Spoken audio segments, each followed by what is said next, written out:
Hi, this is Katura. And this is Nicole. And this is Cooking Up Chats. So today we are on to Kyoto. We had gone from Osaka to Kyoto to Kone to Tokyo. And so we're just letting you know how we went along the way. And so today's video is Kyoto. If you haven't checked out the first video and the second video for Osaka, click the link below. It was a really good video. Both of them are. Yeah, and so we're excited to continue telling you about our journey through Japan. And today, like she mentioned, we're going to talk about Kyoto, which was our second stop. And there were some highlights to Kyoto, and there were some things that we were like, okay, that's fine. So we'll just go through that. So I think we'll start with getting to Kyoto. And so from Kyoto to Osaka is about 30 minutes or so by train. And so we took the train, and it wasn't that bad. The hardest part, or the most strenuous part, was actually taking our luggage from Osaka to Kyoto. Pro tip: pack accordingly. If you know you're going to a lot of places, you might want to pack a little bit lighter, just because they do have a lot in Japan that you can kind of pick up along the way, and you're going to be toting your luggage along with you, so it might be much. Now, that being said, we will get to some pro tips about what to do with your luggage when you're going to hotels if you don't feel like dragging it along with you. So stay tuned. Keep watching. Yes, so I think I did fairly well with packing for this trip. I did one checked bag, which was, pretty tall bag, and then just a backpack. And so I wouldn't recommend bringing much more than that because, like she mentioned, there is some luggage transfer that you have to do that can be pretty strenuous. So when we got to Kyoto, we stayed at what ended up being my favorite hotel, which was the DoubleTree at Kyoto Station. Now, I like this hotel, and I said, okay, so if you've ever been to a DoubleTree, they usually give you some warm cookies when you check in, and our cookies were not warm. You could tell they were kind of like, almost like a Starbucks version. They probably, made somewhere else and then shipped to this location. So they weren't soft, they weren't warm. I said, if that cookie had been warm, I would have given this hotel a 10 out of 10. But because that cookie was not warm and it was kind of tough, I only gave them a 9.5. Yeah, I like the hotel as well. It's so funny. For some reason, I'm trying to remember the layout. It was pretty similar, I believe, as the Cross. Exactly the same. Like I said before in the other videos, 3 beds in one room, 2 beds in the second room. And so I appreciated it. It was nice. It was a brand name hotel. So it's pretty much the brand name, how they have the basics. You'll have a restaurant in there if you want to have food at the restaurant, and front desk check-in. So it was pretty regular. Like if you go to a DoubleTree, it's the same DoubleTree, but just in Kyoto. Yes. So she's trying to make it sound regular, but okay. The reasons why I rated this one better than the Cross Hotel. So same layout. It had the 3 beds. There was more space in between the beds because 3 people to a room with luggage is already tight. And so with the Cross Hotel, you had to do like a little side shuffle to get in between the beds. So I like that these had more space. They provided robes, and so we were able to wear robes. We did find out there were pajamas at the Cross Hotel, but toward the end, we found the pajamas. So they provided pajamas and robes at this one, as well as the towels are bigger. So, I'm a larger set lady, and so I like a towel that wraps me up. And so, the Cross Hotel is like little ends trying to meet, and this towel I was able to wrap up, put on my robe, sit there with my tea. I might even have a picture of that. Me in the robe, sipping my little tea. And so I really enjoyed this hotel because of those like small amenities, but that make a difference, as far as my comfort is concerned. Yeah, the hotel was fine. I had no problems with it. I would probably rate it an 8, so it wasn't bad at all. Out of 10, 8 out of 10. But I just appreciated the Cross a lot better. Everything was pretty much there that you needed. So with Kyoto's hotel, the DoubleTree, we took a lot of transportation. Mostly we took the train, and the train was about maybe a block and a half away, maybe a block away. So we walked from the hotel to the train, which is not bad at all. So that was very convenient. Yeah, I like the location too, at the convenience to the Kyoto station. Now let me tell you, Kyoto station is huge. huge. Okay, it's long and it's wide, so you got to be very particular about where you come out, because we ended up in one instance coming out on the wrong side and then having to like walk all the way around. And it was like we crossed over a bridge, which you could see all of the tracks below, and so that elongated our walk completely because we were just so turned around. We were going in there for something at one point. We went to eat. Okay, yeah. So that's so we did have. I think I have a picture of the little set that I ate there. So we ended.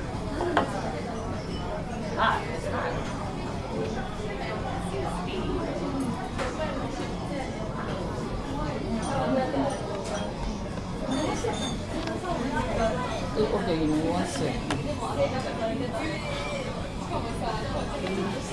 Ended up similar to some of the other underground train stations. There's like a little shopping mall, a bunch of restaurants and things like that. So we ate at one of the restaurants there. And when we went into the train station, also I was on this like search for all these stamps, because you have to find. So if you ever seen people doing the stamps too, they have the stamps at a lot of the JR train stations, and sometimes at the local train stations, and in different places. But you have to find them. They're in specific locations. So we went looking for the stamps. Then we went downstairs and found some place to eat. Remember, our friend has a food allergy, so she could not eat where we were eating. And so then she was looking for a burger place, and then us trying to get to that burger place was crazy. So quite the adventure. We were. I think we spent most of that, like when we arrived kind of like late afternoon, and we spent the next couple of hours just getting lost in that train station. Yeah, that train station in particular, like she said, it's massive. It's huge. It's beautiful though, but huge. And so there, they had so many restaurants in the actual train station on different levels. So, trying to get 5 people to eat specific options, like people have all their own desires for what they want to eat. So that was a little bit tricky. The restaurant you were talking about. So we found kind of like a directory, I guess, and it showed some restaurants by pictures. And so we were looking at the pictures. We thought this one would be good. And so we were looking for that restaurant. So this train station has also a mall attached to it, and a hotel. And so we ended up going into the mall side and up to the top floor where they have the food courts, looking for this restaurant, just to find out it wasn't even in the mall section. So we had to come back down into the train station and then go to like the subground, which was like another little mall section with restaurants. And then we finally found it. And did we even end up eating there? I don't even think we ended up eating at some type of bento box place. Yeah. So yeah, it was a tempura bento box restaurant, which is so funny because I ordered a la carte, and so she was like making fun of me because she was like, "Why'd you order all this stuff? You might as well just get a plate." But honestly, I didn't know what the options were. I didn't know what I was ordering. So here's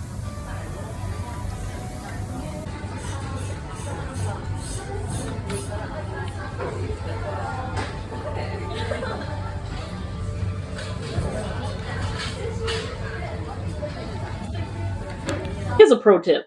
Definitely do some research on the restaurants. You can do it there is a specific app I believe you could do in Japan. I can't remember the name of the app. It starts with a T. I was not a fan of the apps. We'll get to that.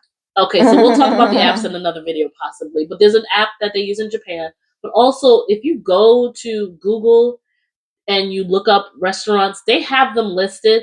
The reviews might not be on point, but they do have a listing of the restaurants, and they do kind of let you know what's on the menus a lot of the time. Do a little bit of research on specific items that you're not too sure of, because I'm pretty sure I had some meat in those dishes. I don't know what I was eating in that Kyoto restaurant, but I'm pretty sure those were like beef and chicken options, and I was like, oh shoot, I think I ordered wrong. We'll do a little research. Anyway, my set picture here had like chicken, came with like a little broth-based soup, a little like side salad, and then we were out here playing like name that Japanese vegetable. And so we were really trying to figure out some of the stuff that came on it. So it was a good time, but it was, like I said, I wasn't impressed with a lot of the food. This was another one that was just, we were hungry, we had to eat, so it was pretty basic. But it's just that Kyoto station, you can spend a day in there You just doing can, stuff. and that could be one of the touristy things you do is go to Kyoto Station. There's so much there. That was the first part of night one. So First actually, we got back. I think did we even go back to the room? We were discussing. Yeah, we ended up back to the room, and we were discussing like there wasn't a lot of time in Kyoto. We only had I think 2 nights in Kyoto, and so that if we didn't kind of do something that night, we wouldn't be able to get a lot done. So we ended up going to the Fushimi Inari Shrine that night. And so, one thing that I realized toward the end of our Kyoto trip, every time we asked for directions, they were always telling us to take the JR. And we had already gotten our other pass. This one we had gotten the one from Osaka, so it was named differently than the regular one that's on the phone. I can't even think of the name of either one of them. The Suica? The Suica card is if you get it in Tokyo, and since we got ours in Osaka, it was the I Ikuka or something. Oh, we'll just put the name. This is what we were talking about right here. And so, because we already had those, we wanted to take the train stations that were included in that. But come to find out, I see why they recommended JR in that area. JRs get you where you need to go in like 1 or 2 stops, whereas taking the bus or the regular local train takes a while. And so we ended up going to the Fushimi Inari shrine. That was beautiful. I mean, it was nighttime, so it was dark, but it's well lit. And so we got a lot of great pictures there. And that's the place where they have the 1,000 torii gates. And so we walked up a bit. And so luckily they have it because it's all one direction, right? So you can't come down the way that you go up. And so we walked up a bit, and then I was like, well, I don't think I'm going to have to turn around. But luckily they have like a path that takes you back to the exit and a path that continues to take you up. So if you continued going up, then you'd have to do the whole loop before you can come back down. So it was a nice way to get like a taste. Yeah, and again, it was night, maybe 9 o'clock, something like that. It was dark. It was pretty late, and I don't know if they open 24 hours. We could have gone up, but it would have been dark the whole way. It was dark, and so we have some footage, so we'll definitely provide it for you here. But it was great. It was my first part of the Kyoto culture, and we had specific interests when we were planning this trip. Like I mentioned in the other video, and Kyoto was my one to go to. Like that was my number one. The scenery was beautiful, even though it was dark. We got to see some beautiful things there, and we have a lot of footage. And we'll be just throwing pictures at you here. You get some footage, and you get some footage. Yeah. Yeah, so that was nice, and that was our night one at Kyoto. Because after that, we headed back to the hotel to start day 2. Now, day 2 started out with what was one of my favorite activities, that one of my must-haves for the trip, which was our tea ceremony, traditional Japanese tea ceremony with hands down the best thing we've done. I'm sorry, in my opinion, it was one of the best experiences. I loved it. We both wanted to do the tea ceremony, and it did not disappoint. Yeah, so I liked it. And so the tea ceremony where we went to, we can drop the name here. What's up, everyone? We made it to Nishiki Orizori, which is the tea ceremony. I am so sorry I mispronounced it. I will get it right up. But this is the tea ceremony. I'm so excited about this. Like I said, this is the place I really wanted to go. So I'm excited. I don't know if we can do any filming inside, so we'll see. If I can, great. Stay tuned. Because I don't want to mispronounce it. But it's right next to the Nishiki market. And so our tea ceremony was around 11 in the morning, 10 or 11 in the morning, which is the same time that Nishiki market is kind of opening up. And so we actually just walked through Nishiki market a little bit before. We stopped at a coffee spot and got some coffee in little light bites.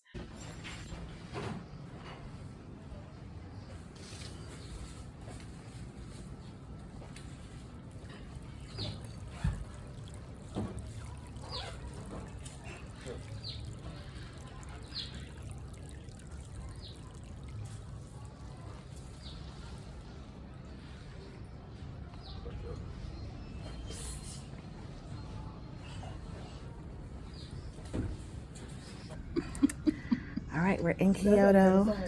We stopped at a place called City Bakery, and I am trying a corn muffin matcha chocolate. That doesn't even sound like it's the right order, but let's give it a go.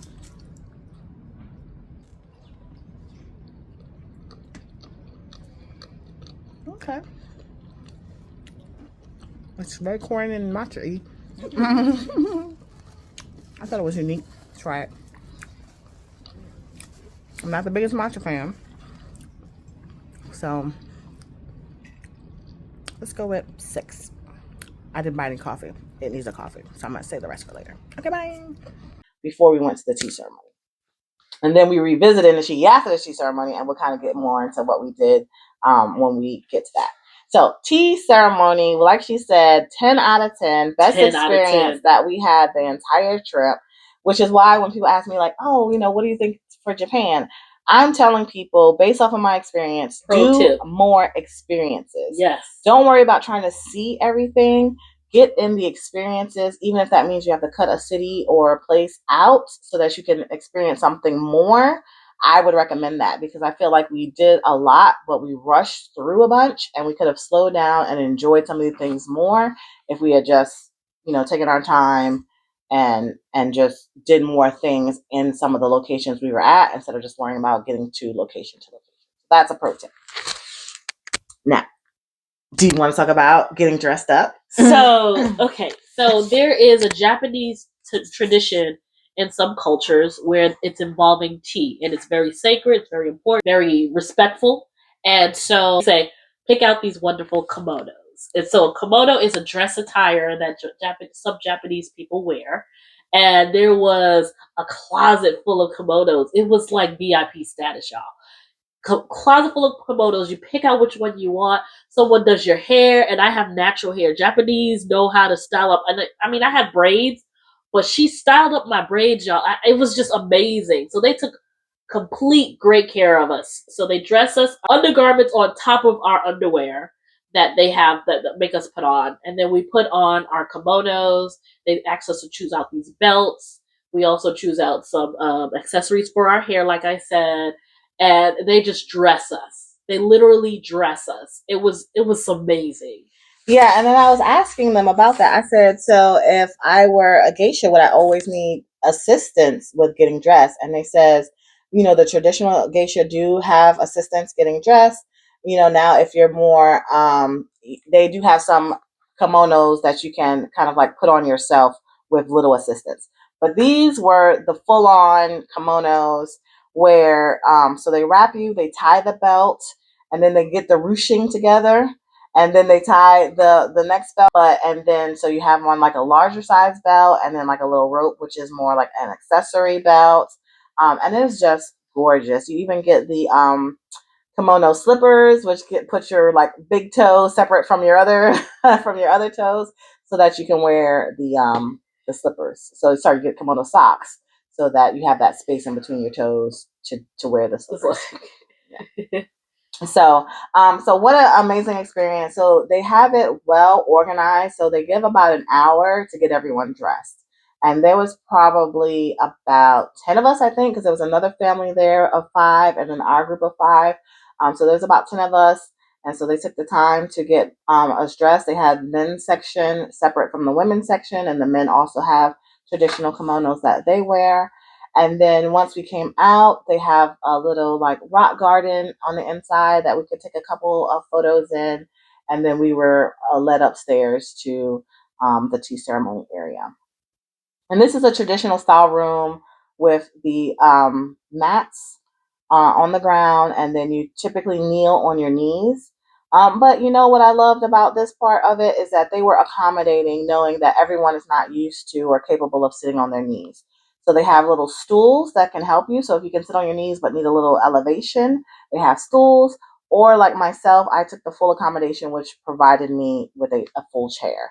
And then they brought out a little table, which is where they laid my place setting for the tea and our sweet treat.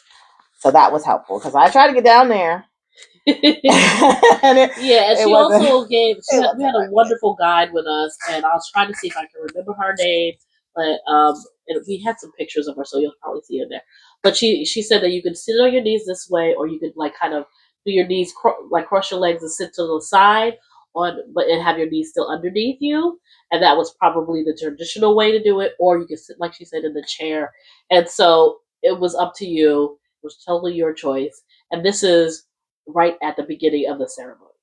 So what she does is she provides 1 cup of green tea. She shows you how it's made, and she shows you this specific steps. And a lot of it was very sacred, where she asked us not to record, and she just showed us, and it was just pure silence while she was doing the demonstration, and it was just wonderful. And then with the tea, accompanying the tea, is a little treat that you eat, a little mochi treat, was it? It's one of those ones made of the red bean paste. Oh, the red bean mochi. Yes, and there's a name for that one as well. And I'm sorry, we definitely should have gotten our names written down before we got here. Maybe we'll do better for the next video, but probably not. But we'll be sure to add it here. And so we do have a picture of what it looks like. It's like a little sweet treat. Usually they're shaped like a little lotus flower, and it comes with a little wooden, almost like it looks almost like a tuning fork, but small little wooden fork that you use to eat it. And it's supposed to be very sweet. The green tea is supposed to be very bitter. And she says you take a bite and then you sip your green tea and then you let the flavors of the sweet and bitter kind of swirl in your mouth. And so we were able to experience that. One thing we did learn is that slurping is considered a sign of like respect, because appreciation. So when you finish drinking your tea, you slurp it, and that shows the host that you appreciate them. And so everyone finished your tea slurp, but she was so thankful about it. And so this is a wonderful tradition, and the fact that they were able to share that with us as Americans, who haven't even experienced any of it. It was just amazing. They treated us with respect. It was so beautiful the way everything was done. I can't express enough how much I loved it. 10 out of 10, 100 out of 10. It was a great experience. It was wonderful. I recommend everyone go. Yeah, it was pretty good. And then just, it's so interesting because I love traveling because you learn different things and you experience stuff outside of what you were raised and what you know about. Because in America, we consider slurping rude. You know what I'm saying? So we're always telling you, no slurping, no slurping. And so over here, it's a sign of great appreciation that you enjoyed what was served to you and you appreciate what you served to you. And it's like, you don't get those different type of perspectives until you go somewhere else and see something else and meet new people and learn new things. Yeah. So that's why I'm always a proponent of traveling, because you, outside of just seeing something nice and having a good time, you're really being culturally enriched. Yes. And so that's why I definitely recommend it. So after the tea ceremony, we actually signed up as well for a calligraphy class. So we got to keep our kimonos on, and then they put us in this like major apron with sleeves that scrunched up because they don't want you getting any ink on the kimono itself by accident. And we got a lesson in calligraphy, Japanese calligraphy, and we made some artwork. I should have brought mine in here. I might go get it. Yeah, so that was a really fun exercise. We were able to, it was kind of like an artistic session. So we sat down, he showed us some of the calligraphy and what they meant. They were symbols and they had meaning to them, faith, love, and different things like that. And so he asked us to pick out which one we wanted to recreate, and we picked it out. And then he shows us how to write it. Then we try it out a couple of times on some scratch paper first, and then he gives us a board that is pretty much one that we're going to take home with us. We got a lot of chances to try to emulate what it was supposed to look like. Mine came out a little squiggly, and I'll show you a picture of mine. Hers came out really good, and some of the other girls did really well on it. But it's so interesting just seeing how the writing is compared to ABCs. Yeah, I think I liked it because it definitely the stroke matters and how you hold your brush, because it's it's a more like a paintbrush. Yeah. And so sometimes you have to press and hold and then swoop versus just a swoop, so you can get the thickness of the calligraphy matters. And so it was very interesting. He showed us how traditionally they would make their own ink with a little kind of black charcoal piece with water and rub to create that ink. So we did that for a little bit, and he said, well, but for the sake of time, we give you ink. And so they gave us some ink. And so it was great just seeing, how to write the different characters. And that what I liked also, it was a built-in souvenir to the activity, because we each came home with our board stamped by the place. Go get it. Show 'em. Okay, I'll go get it. Pause. And and so we have I'll be right back. I have a few. These were some of my sample sheets. So this was my sample. And then this was my keepsake. Now here's the test. Do you remember what they mean? I did love. So this is love. This is love. This is love. Oh. So I still have it. It's still wrapped up. Oh, and this one. Oh, this was another one I did. And this one I think it was wealth. I have to double check that one. I think it was wealth. But yeah, so it's great. So all I have to do now is just hang this up, and I have a nice little souvenir that I created myself. Here's the stamp from the location. So that's that. Yeah. So all to say, I mean, Kyoto, great. And the tea ceremony, we did some fun stuff in Tokyo, and you're gonna want to keep watching, so just so you know what we did. Skipping ahead. But I'm just saying that only because this was my absolute favorite thing. This tea ceremony was my absolute favorite thing, and there was a lot of other fun stuff. But this is it's about the culture, and just about them allowing us to kind of get a little peek inside of how to celebrate, just fellowship. And so it was a great experience. Like we said again, 10 out of 10. So after we left there, okay, and so the other thing is, we could have kept those kimonos for the rest of the day. We'd have had to been back by like 5 or 6 p.m. But our plan after this was to head over to the bamboo forest, and that was kind of like the other side of town, like a 45-minute bus ride. And so we didn't want to take the chances of not getting back in time. So after we went outside and we grabbed some great pictures, and it was like so nice. It was like a traditional Japanese street where we got some pictures at, and we'll share some of those as well. We changed out of our clothes, and then we went back to Nishiki Market, which was more in full swing now that it was afternoon time. Yes, so we went to the Nishiki Market, and there were a lot of different booths, a lot of food options, and we went to get some lunch or like little snacks. I think there's where we got this crab stick. Mm-hmm. So we got this crab stick that was deep fried. It was so good, I had to get another one.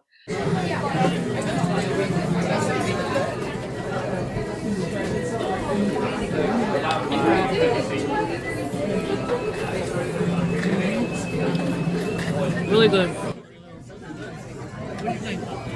I'm not gonna get another one, but it was looking good.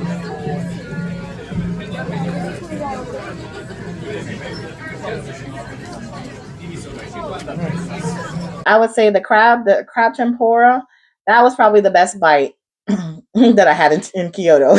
Okay. So it was, like she said, deep fried, and like a tempura batter was really good. So we got one of those. And then I also got a chicken breast, which I think at that point was more like, I'm hungry, I need to fill up, than like, looks so delicious and tasty. At that point, it was like value for the money. So it was like 500 yen for this like full-size chicken breast deep fry. And then I also had a kind of like stir-fry noodle, like beef and cabbage stir-fry noodle. So those are some things that we had at the market. Kyoto wasn't a lot of trains outside of JR. Oh. So we ended up on the bus a lot in Kyoto. And that's why they always recommended JR. Because JR, like later on, some guy needed help purchasing a ticket. And so by then, we were like professionals at the ticket machine. Because when we first got there, we were like, how do we get the card? How do we put the money in? By then, we're professionals. And he's like, oh, I just want to go one stop. No, he wanted to go to this one location. And we knew that we could get there on the train we were going to get on. But when I looked at the JR, it was literally one stop on the JR. Someone said that too. They were like, he's taking the JR. Yeah. And I was like, well, now that I see it in action, it makes sense, because it was one stop. Whereas we would have had to take like a train to another train to get to the same spot. So that's it. So, pro tip.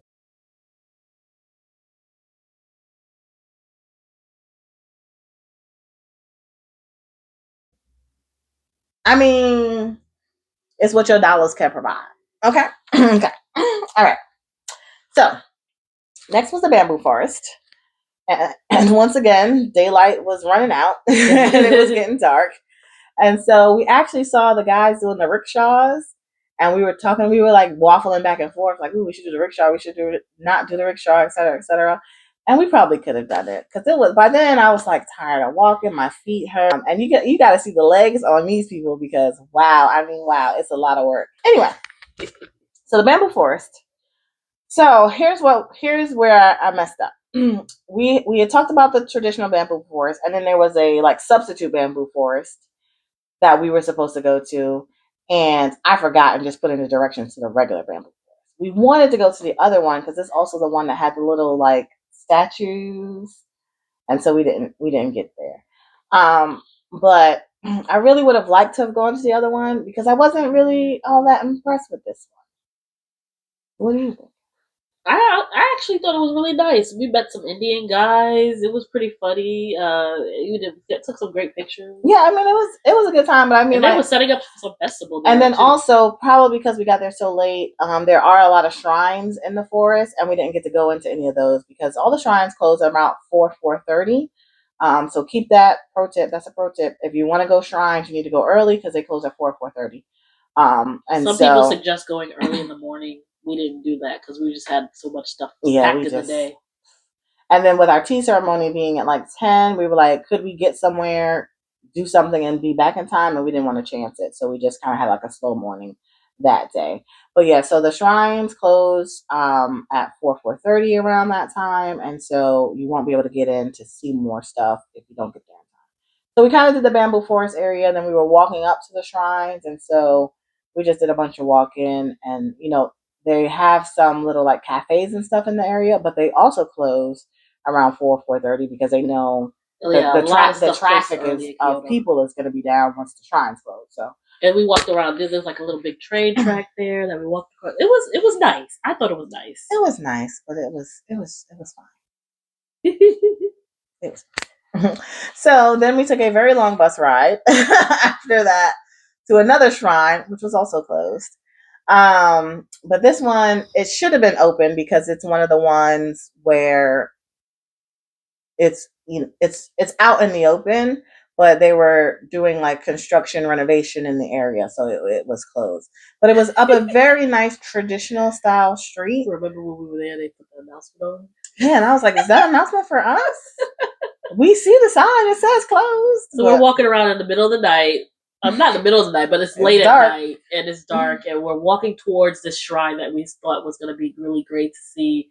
And when we get to the actual like front of the shrine, this message comes on in Japanese, and it's pretty much saying, "Shrine is closed. Please leave. No picture." Like it's just like a whole bunch of stuff. It just came out of nowhere though. The announcement, it was just like on a loudspeaker type of thing, and it was in Japanese, which is interesting because in every other location they'll do Japanese and then they'll do English, and this was just Japanese. Like he was like, I don't speak no English, but I know y'all understand the tone of my voice, which is y'all got to go.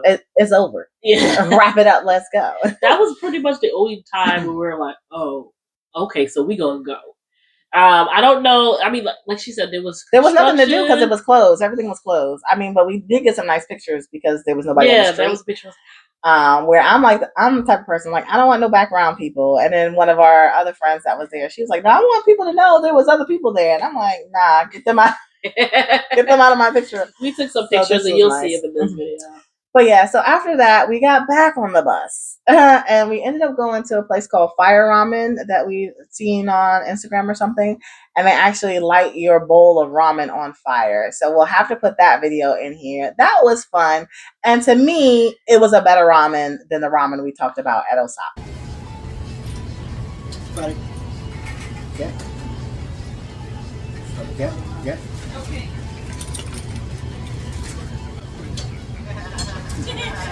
Yeah. Yeah. Yes. Come again. Come again. Yeah. The body on the back. Body back. Okay. Sorry. Sorry. I'm here again. Sorry. Sorry. That's again. Sorry.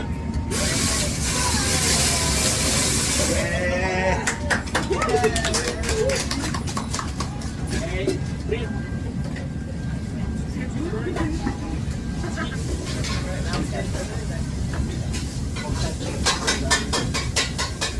I did not have this ramen. I think I was trying to save my money, to be honest with you, because we still had a lot more trip to go to. So pro tip for you is just to make sure you're aware of how much you're spending. Luckily, I made it out. I made it back home with some money in my pocket, which is great, but I was really worried that I was going to run out of money before we got to Tokyo. So I didn't have the ramen. I think I had some snacks in between that, because remember we were saying we were going to 7-Eleven a lot. So definitely get some snacks and some other foods, and I just didn't want to spend money on the fire ramen. Yeah, and then this fire ramen place, because it's so popular with Americans, they're charging American prices. So it was over 5,000 yen for the ramen. And then I got a set, so I think mine was even a little bit more than that, which is about like $35. So for the ramen set. So it wasn't like, they say, oh, Japan food's cheap, 500 yen, 200 yen, 300. No, this was 5,000 and some change yen. But by then we were like $2. hungry, and so we just had to get something. So it was good though. And I enjoyed it. And it had a lot of scallions in it. And I'm actually not the biggest fan of scallions, but I don't know if it was just how they light it on fire or how they flavored it. To me, the ramen was really good. And so this one was the one I rated higher than the no pork ramen. I think I did order something, but it was small, like maybe some vegetables or something. Yeah, and then because my set came with so much stuff, I think you ate some of my set stuff. Yeah, it came with stuff. It came with fried. Everything comes with fried chicken almost. So it came with fried chicken. It came with They come with rice. It came with the dumplings, I think. Okay, yeah. And then it came. Don't worry, I didn't starve. With rice. I have food. I just didn't order the ramen. It came with a bunch of food, and I was like, I can't eat all of this. You want some? And so she ate. So anyway. And then that was how we closed out our night. The guy gave us directions back to our hotel, because he was like, "Oh, where you're staying?" Because he was, given, I think as a business owner, him and other business owners probably team up and say like, "Hey, run business my way, I'll run business your way." Because he had given another couple sitting next to us the name of some bars near their hotel. But when we told him we were staying by Kyoto Station, he was like, "Oh, that's far." He was like, "Well, here's how you get there." And so we ended up going back, another bus ride, and getting back to our hotel. And that was it. That was a wrap for Kyoto, because the next day we left. So before we checked out of the hotels, we talked to front desk about transporting our luggage from Kyoto to Tokyo. So we were going to go to Hakone after Kyoto, but what we didn't want to do is take all of our luggage to Hakone for just the one day that we'll be there. So we talked to the front desk. They offered us the price and how much it would cost for us to go from Kyoto to Tokyo with our luggage. And so what we did was, remember Nicole said she had a backpack. We took out some change of clothes and things that we would need for the one night and the day, and we put it in our backpack, and then we shipped the rest of our luggage to Tokyo, so it'd be at our next hotel after we left Hakone. This was the best thing we could have done. This will probably be the biggest pro tip right here. This was the best thing we could have done. Yes. Okay, now specifically for Hakone, it's crazy difficult to get to. And so it was very crowded on one of the trains that we had to take. The train is going switchback up the mountain. And so we stood the whole time, and luckily with just our backpacks, which they did have some racks overhead you could put the bag on, there was no way we could have managed with that luggage over to Hakone. No tip for your spirit, okay? So now the good thing is the luggage delivery system that they use does take a whole day to get there.